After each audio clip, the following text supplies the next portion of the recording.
BSc part third के dear students, आज physical chemistry के अंतर्गत कॉम्पटन प्रभाव के बारे में बताएंगे। कॉम्पटन प्रभाव 1923 में एएच कॉम्पटन ने दिया था। इस प्रभाव के अनुसार प्रकाश की द्वैत प्रकृति की पुष्टि होती है कि प्रकाश जो है वो तरंग के साथ साथ कणी प्रकृति रखता है। जब एक्स रेज जो कि इलेक्ट्रोमैग्नेटिक वेव्स है, जब ये ग्रेफाइट से जाके टकराता है तो एक्सरेज की वेवलेंथ बढ़ जाती है। ये प्रभाव कॉम्पटन प्रभाव के नाम से जाना जाता है। जब कभी इलेक्ट्रोमैग्नेटिक वेव्स किसी इलेक्ट्रॉन जैसे छोटे सूक्ष्म कणों से जाके टकराती है तो उसके तरंग दैर्घ्य में वृद्धि होना कॉम्पटन प्रभाव कहलाता है, और ये इलेक्ट्रोमैग्नेटिक वेव्स की कणी प्रकृति की व्याख्या करती है। यहाँ पर जब आपतित एक्स किरण इससे टकराती है तो उसके लैम्डा के मान में जो इंक्रीज होती है उसको हम यहाँ पर डेरिवेशन के द्वारा समझ सकते हैं कि किस तरह से यहाँ पर जो कोलिजन होता है एक्स रेज और ग्रेफाइट में पाए जाने वाले इलेक्ट्रॉन के साथ, उसके आधार पर यहाँ पर ऊर्जा संरक्षण का नियम तथा संवेग संरक्षण दोनों ही नियम का पालन करते हैं। और ये टक्कर कैसी होती है? प्रत्यास्थ तरीके, इलास्टिक होती है। यहाँ पर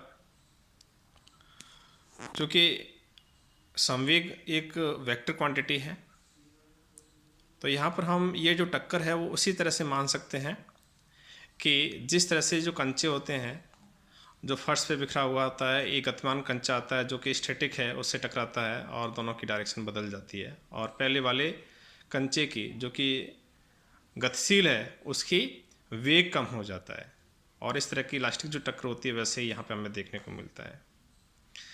यहाँ पर एक्सरे जैसे ही पड़ती है ग्रेफाइट पर तो ये इलेक्ट्रॉन इजेक्ट हो जाता है, और इजेक्ट होकर के कुछ ना कुछ उसकी एनर्जी में बढ़ोतरी होती है। तो यहाँ पर संवेग ऊर्जा संरक्षण के नियम का पालन करते हुए बताते हैं कि यहाँ पर जो डायरेक्शन है आपतित किरण की, वो इलेक्ट्रॉन जो उत्सर्जित होता है उसके माना कि एंगल थीटा है, और अपने का जो एक्सरेज है जो कि डिफ्लेक्शन होता है वो फाई है। और इस तरह से ऊर्जा संरक्षण नियम के अनुसार यहाँ पर डेरिवेशन किया है। ऊर्जा संरक्षण का नियम और संवेग संरक्षण का नियम दोनों को लागू करते हुए यहाँ पर जो लैम्डा बैक्स में जो लैम्डा में जो बढ़ोतरी होती है तो lambda dash minus lambda equal to delta lambda H/m0c 1 minus cos theta. तो ये हमने जो ड्राइव करके प्राप्त किया है।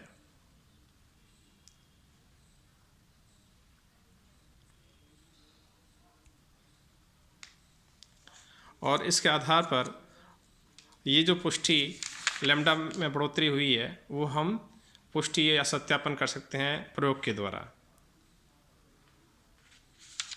इस प्रयोग में कॉम्पटन का उपकरण लेते हैं और एक्स रेज उत्सर्जित करते हैं जो कि ग्रेफाइट पे जाकर टकराती है, और जो फोटॉन्स की जो एनर्जी है, फोटॉन्स है, उनको हम कलेक्ट करते हैं, और इसके आधार पर लैम्डा के मान में जो परिवर्तन होता है उसको हम यहाँ पर कैलकुलेट कर सकते हैं।